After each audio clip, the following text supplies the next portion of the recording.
today's video, I'm going to show you how to set up your brand new Lamy pens. So when you buy a Lamy pen, what you'll find is that it has one of these cardboard spaces in the middle here. So when you take the lid off, you'll see this little cardboard spacer, and that is not part of the pen. It literally is just a spacer.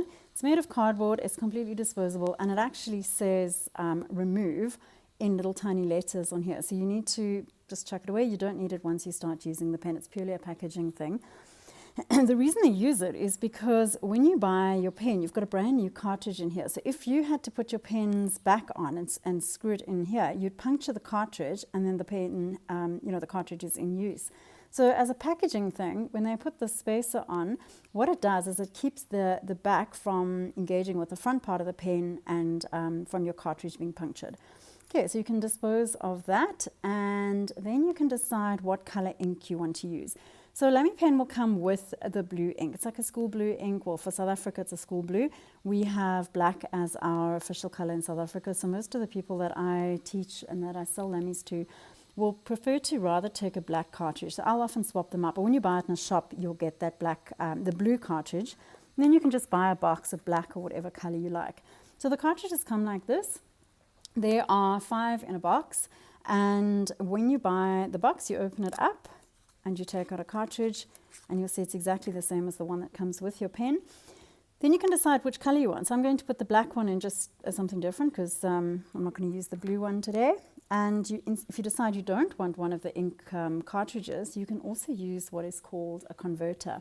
So a converter is a little device that acts like a cartridge. So you would be able to fill your converter from a bottle of ink. You'd unscrew that, or screw it down. It's a piston converter. Pop that into your ink bottle, and you just do this.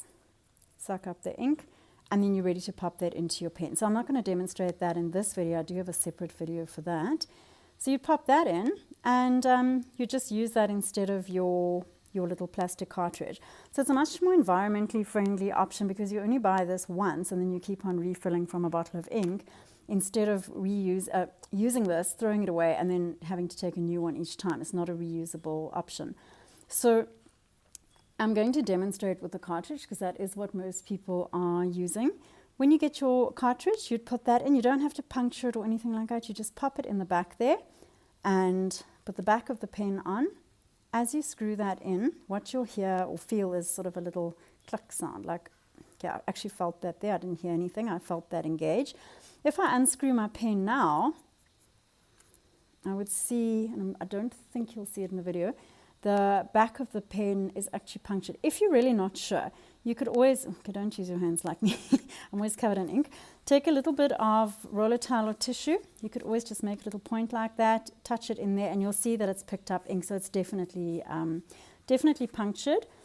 What happens though is when you put this into your brand new pen, because it's not been used before, other than the testing that they do in the factory, which is just a little bit of ink that goes in and they test it. They've got a machine that tests all the pens at the same time. It's quite cool to watch. And when you put your new cartridge in, the cartridge has ink from the bottom of the cartridge to the top, but there's nothing that's come through other than that little bit of ink. So you need to get the ink flowing through to the front. So mostly what happens is people will buy the pen, put the cartridge in, try and start writing, nothing happens, and they think, oh, there's some ink. They might think something's wrong with the pen. So if that happens, okay, this one's, because I'm demoing, this one of course is going to behave beautifully. If you had it a case of the pen not writing, so now you've put your brand new cartridge in, you've got a brand new pen, you're all chuffed with it, you want to start writing, and nothing's coming through, what you can do is take a little bit of water, and just tap water is fine, dip your pen's nose into the water, just the little end part, dry that off, and there seems to be some sort of a, I don't know if it's a capillary action or what it is, where the ink is then pulled through by the water. And that will immediately allow your pen to write. You'll see it's a little bit watery because I have obviously diluted the ink with water. Because it was writing, it wasn't necessary to do it with this pen, but I'm just showing you how that would work. And then you'll see the ink starts to become a little bit more black. You can dab that a bit, and there we go. It's writing beautifully. And you can test it a little bit, make sure that it's all flowing nicely. When you buy one of these pens, especially the short Safari, it will come with a medium nib standard. So if you're not sure how to tell what nib you've got, If you look on the actual nib here, there's a little M, quite difficult to see. Little M, you get medium, which is the M, fine, which is an F, extra fine, which is EF. I think you get a B as well for broad, although I haven't seen those in South Africa. So those are the pointed fountain pen nibs. If you decide that you want to put on a calligraphy nib, one of the wider nibs, you can change your nib. You just change that end part. You would take that off and you'd pop on a calligraphy nib. So when you buy a Lamy pen, these are not sold as calligraphy pens, but if you change the end and you put an italic nib on, then it becomes a calligraphy pen. So this one has a medium nib, and you can actually see it's quite a thick nib. That's my normal writing. I know I'm a calligraphy teacher, but my normal writing's not great. So that's a thickish medium nib. Nothing wrong with it, but if you like writing small, so a lot of people are into journaling and doing bullet journaling and they want to write quite small, that medium is quite a thickish nib. So you might decide, you know what, I don't really like the thickness, I'd like to change the nib. Or maybe you already have a nib that you just want to swap out. What you can do is pull off the end part and swap it with a finer nib. A fine normal writing nib, or you can swap it with one of the italic nibs. So here I've got a fine nib on this pen. This is one of the aluminium ones. So I'm going to take the fine nib off. I'm just going to show you how you would swap out your nibs, and I'm going to pop it onto that one. So easiest way is just to pull the nib off. If you have hands that you don't want covered in ink or nice manicure, don't do what I'm doing. Well, you can use some tissue if you want. You could also put gloves on. I would just spend all day with gloves on, gloves off, so I tend to just do this with my hands. You can see I'm struggling a bit to get that nib off. Very, very common thing with these pens. You often will not get that off easily, but there's a little trick. You take some sticky tape, just ordinary sticky tape, take a little bit off the end here, and pop that over your nib. So you literally are giving yourself something to hold on to. So onto the end there, take your two fingers like this, and you can pull your nib off. There we go. So the nib has come off, and you can see the black plastic part. So that is not a nib. People often will see a pen like that and think it is the nib. It's not. The little stainless steel end is the nib. So I'm going to just take that off the sticky tape, discard that tape, and I'm going to wipe off my nib. So now I'm taking it off this pen, and there was my black ink in there, and I'm going to swap it out with the pen, this pen over here. So I'm going to just see if that comes off. And that one came off nice and easily. Sometimes they do, sometimes they don't. The sticky tape trick is a really, really good one.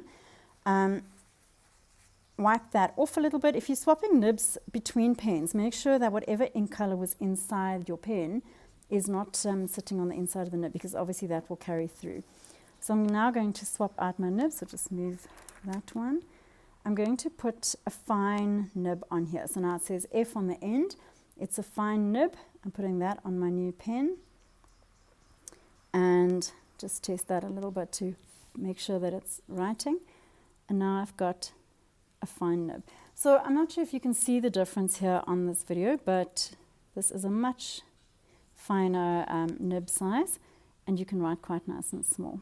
So I do like to write quite small. I do bullet journaling, and I do find that having a small fine nib is quite nice. The medium, when you write small, it gets a little bit thick. So you can chop and change your nibs. If you want to buy one pen and one nib, make sure that when you buy the pen, if you go to a Lamy shop, or you buy from someone like me who sells them, and I teach calligraphy, so that's why I sell them, then what you would do is you'd ask for the nibs, or maybe try and test them out first. Most of the shops would have a test pen, and then you test out the medium. If it's too thick and a little bit too, it's not easy to write nice and small with it, then just ask for a fine one. Try that out. You get an extra fine as well, but that is a little bit too fine for most people.